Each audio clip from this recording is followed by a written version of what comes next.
Start. A division bench of the High Court of Punjab and Haryana has, while dismissing the said petition by its judgment and order dated 3rd October 2012, taken the view that the question whether Section 364A of the IPC was attracted to the case at hand and whether a person found guilty of an offence punishable under the provision could be sentenced to death was not only raised by the appellants as an argument before this court in appeal filed by them but was noticed and found against them.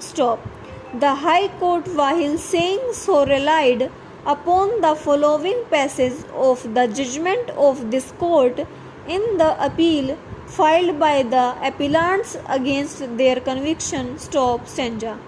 A plain reading of the objects and reasons which led to the amendment shows the concern of Parliament in dealing with kidnapping for ransom,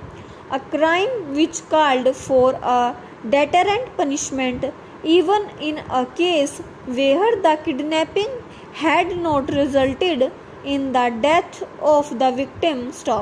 The statistics further reveal that kidnapping for ransom had become a lucrative and thriving industry all over the country, which must be dealt with in the harshest possible manner, and an obligation rests on courts as well.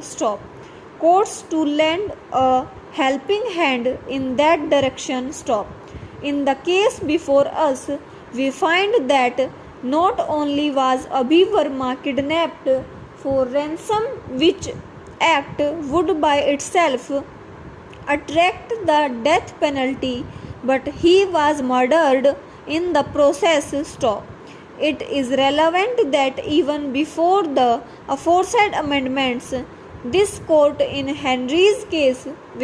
(Supra) observed that death sentence could be awarded even in a case of kidnapping and murder based on circumstantial evidence.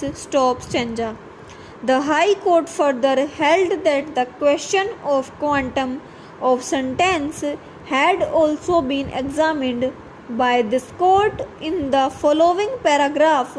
of the judgment delivered in the criminal appeal filed by the appellants.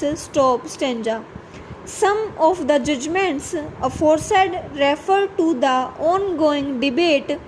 as to the validity and propriety of the death sentence in a modern society. There are the moralists who say that as God has given life, He alone has the right to take it away, and this privilege cannot be usurped by any human being. There are others who believe that the death sentence cannot be taken as a retributive or deterrent factor, as the statistics show that the possibility of a death sentence has never acted as a deterrent to serious crime.